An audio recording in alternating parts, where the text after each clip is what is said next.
ক্ষমতায় যাওয়ার আগে আমাদেরকে আশ্বস্ত করে যে আমরা ক্ষমতায় গেলে চাকরিতে আবেদনের বয়সসীমাটি আন্তর্জাতিক মানদণ্ড অনুযায়ী বৃদ্ধি করে দেব, কিন্তু না, ক্ষমতায় যখন তারা ক্ষমতার চেয়ারে বসে তখন আর আমাদের খোঁজখবর রাখে না।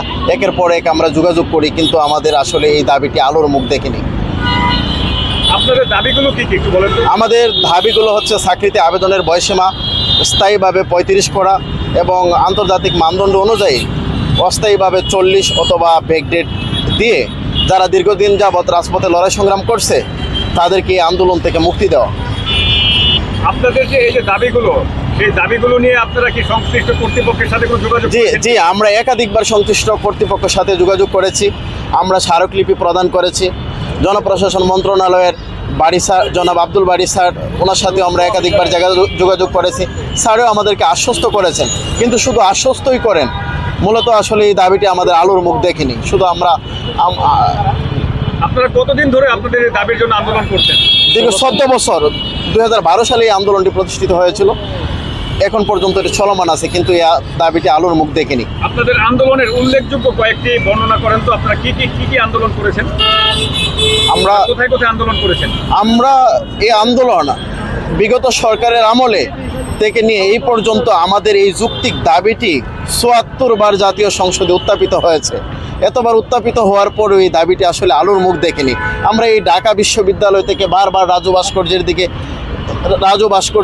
থেকে শাহবাগের দিকে গিয়েছি, গণভবনে গেলাম, যমুনাতে গেলাম, সচিবালয়ের অভিমুখে যাওয়ার অবস্থায় আমরা বিভিন্ন সময় পুলিশের বিভিন্ন নির্যাতনের শিকার হয়েছি।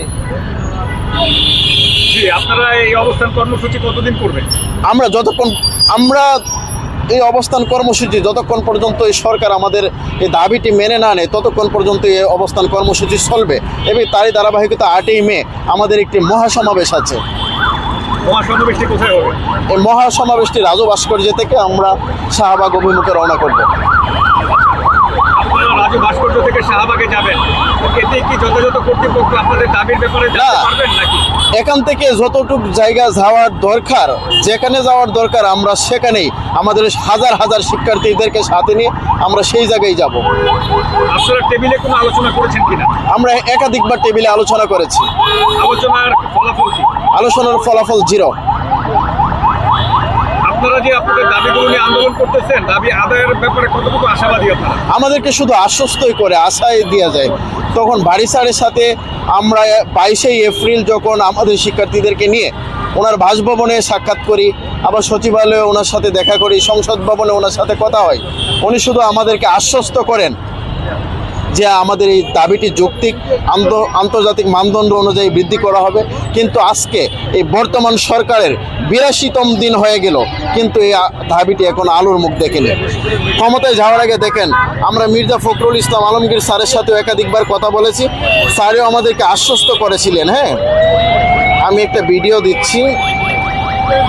হ্যাঁ জি বৃহৎ কর্মসূচি আছে 8ই মে 2টা 30 মিনিটে মহাসমাবেশের ডাক দিয়েছি আমরা।